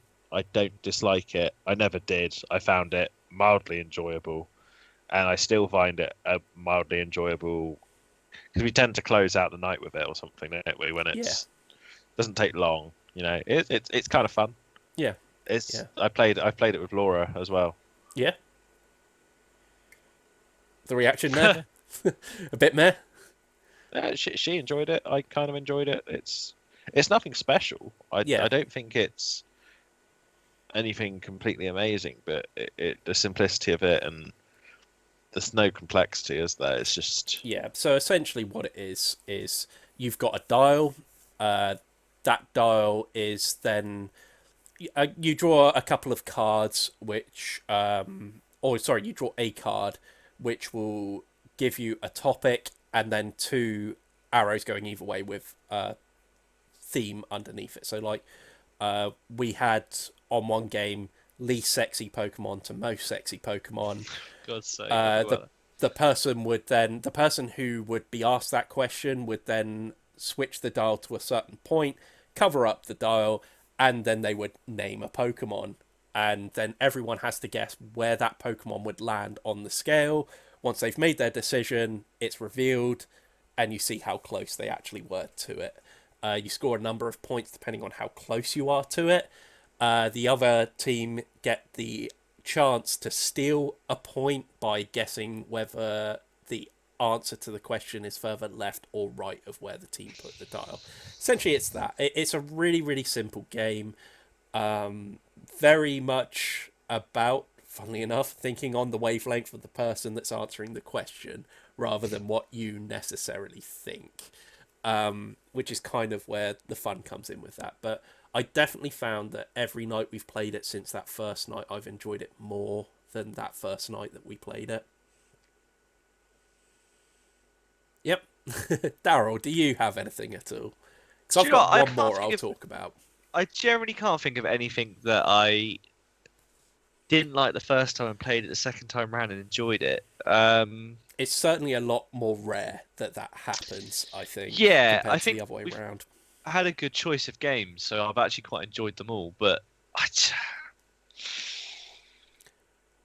don't know. I mean, maybe. Yeah, actually, no. I do know of one massive one. The Jesus Christ, what's it called? The Song of Ice and Fire. Yes, that's a good one. When I played it against you two at Eurogamer, I was really, really, really, really, really, really desperate to get this game. Wanted to play it, just loved the idea of it, and then we played it, and I just didn't find it that. I don't know. I found it kind of like meh. I think all three of us came away thinking. I came away thinking that was all right, but nothing special really. I think you liked it better than I did going in afterwards, rather than kind of, and I was sort of like, I don't care about this anymore. And then I just thought about it more and more, and eventually I got the starter set, and honestly, I genuinely love it. I mean, I haven't really got too much into it because it's quite an expensive buy-in, unfortunately. But there's some it's not even the models. The models are nice, they're great, but I think overall the game is actually quite simple when you get into it, and it's actually quite fun. It's something different to other miniatures games, I think. Yeah, I think I played it a few times. I think I played it with you, didn't I? With my Lannisters versus your Freeman. Yeah. Or Wildfolk. And I played it against Matt a few times, which was the core set. He played as the Starks and Lannisters and then swapped over. And we both said it was one of those games where actually we quite enjoyed it. It's a similar kind of concept as like Star Wars Legion is to Warhammer. Warhammer's quite full on, whereas Star Wars Legion's a bit more slimmed down, but it makes it a bit more easier to pick up, I guess, and just a bit more quicker to play. This was the same kind of thing. Everything's in trays. It kind of just moves along. It's a unit-based game. Interesting is I really enjoyed the mechanics of the game, even Game Expo. Yeah. Like, I didn't hate it at all. I think you guys came off of it thinking this wasn't great, and I enjoyed the different style of play Mm. in the mechanics of it. I felt like it could have been refined, but I enjoyed it quite a lot. I don't care about Game of Thrones in any way, shape, or form. So This is I the find it thing, very yeah. difficult to enjoy because I just do not care about the theme. I think this was the problem. We found quite a lot of little miniature games like that, didn't we? Like that Rust one we looked at looked really good theme wise, but we weren't sure about the mechanics of it so much. I don't know. It's just I I like the fact that this isn't the Game of Thrones like the TV Game of Thrones. This is the Game of Thrones from the book, so it's a little bit more kind of back in that kind of style of things. Like the characters are more like those kind of characters. They have just released, or it's not that far off, the one group I would have said that I probably would have bought as a standalone, and that's the Greyjoys, because it's They've just all of been the like, released, haven't they? yeah, the Greyjoy starter set is incredible, man. You've just got like Is all this these like Vader pirates, basically, Sure. yeah. I was about to say the same thing. It's like the only thing I've seen and gone, oh, they're cool models. I really like them. Yeah, see, Literally this is the don't care problem. about anything else. They genuinely The look like interesting models. I I think the fact that they've really the Baratheons are really cool looking, again, the stags and stuff, but this gang just, oh my god, like the fact that it's all the like kind of navy based characters, and they're just awful pirates, and I love that concept, and I think that's a really interesting thing that they're still. It's good to see that they're kind of still adding to it. It's not kind of one of those games where it's just kind of died off. They're bringing a few slowly. They're bringing more out, but yeah, that's my one thing that I don't regret finally kind of giving, because the starter set I managed to get it for a okay price for what it was, and I'm glad I did, because it gave me enough to kind of play the game, really enjoy it, and I know you do enjoyed it enough to buy more, Steve, so Yeah. I hope to play it more. But yeah. Okay, I'll finish this up then by talking about one last game. I don't think it's a game you guys have played. It's a game called Spyfall. No. The idea of the game is you've got a deck of cards, or you've got a box of all these Ziploc bags of cards. The idea is you pick one at random, you take it, you shuffle the card up, you deal them around the table. Everyone will have a location on them, and one person will have a card that just says spy on it. And the idea is that the spy has to work out the location they're in before the rest of the table can pinpoint who the spy is.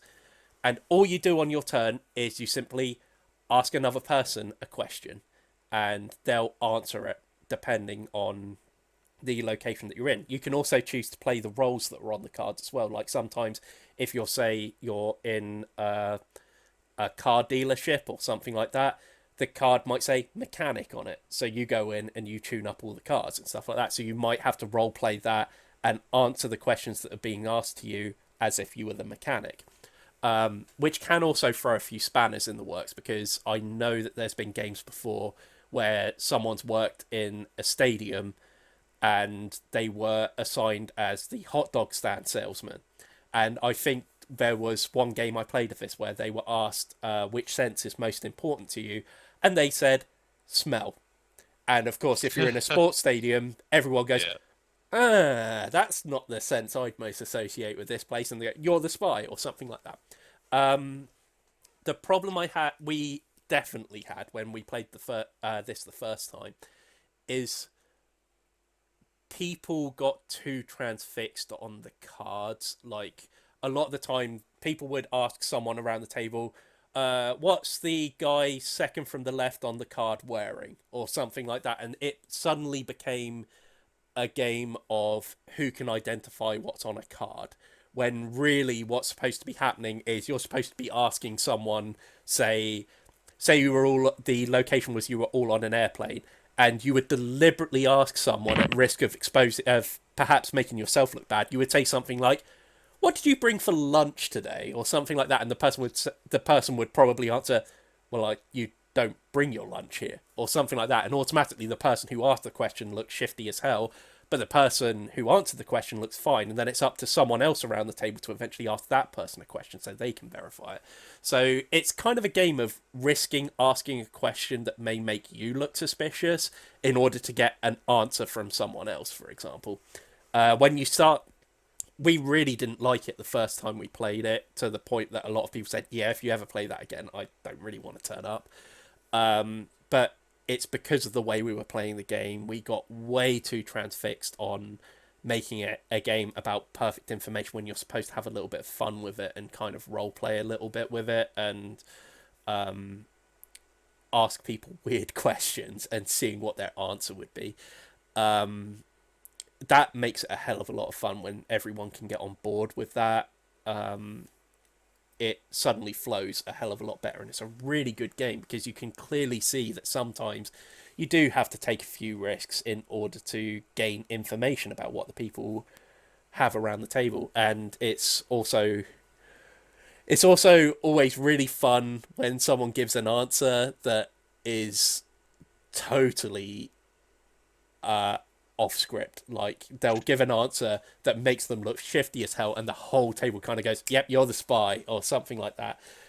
It's also really funny when that happens and they aren't the spy as well, because they've tried to be clever, and like the whole thing with the senses thing, where the person was a hot dog salesman and said smell at a stadium.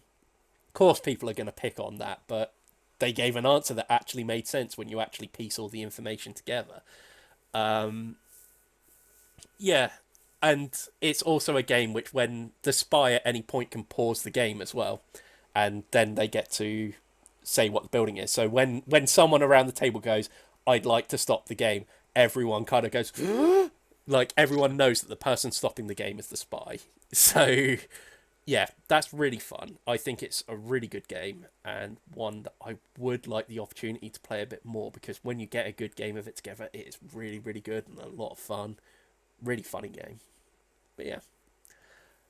Do you guys have anything else you can think of a game that's you've changed your opinion of? There's probably some out there, but nothing that really goes quickly. No. See, Blood Bowl yeah. recently, I started with a huge amount of horrible salt, but Yeah, it's true. Come around to enjoy it, yeah. yeah. But anyway, I know you don't like Blood Bowl because of previous experience, and I can see why, but I have hated every game I've played of it. I really have. I've never had a game that I've gone, yeah, I really enjoyed that. Never. And yeah, that's kind of where I am with that. But yeah. yeah, I think I went from thinking this is a game about sport and I'm hating it to I'm going to smash people's teams up, and eventually I might win because all their guys are dead. Yeah. Anyway, we'll call it there. Thank you very much for joining us on this episode of the podcast. If you would like to follow us on the social medias, you can at Everybody Dice for Twitter and at Everybody Dice Show for Instagram. We also have a Facebook page, which you can see on screen there, facebook.com/Everybody Dice. And hey, if you'd like to send us a question to answer on here, we've got an email address, everybodydiceshow@gmail.com. Send us a question there and we might just answer it on the next podcast. Apart from that, we should have some videos on screen right about now. If you could give those a click and perhaps give us a like, a share, or even comment down below of games that you've possibly changed your mind on. Thank you very much for joining us. We'll see you next time. Goodbye. Bye. Bye.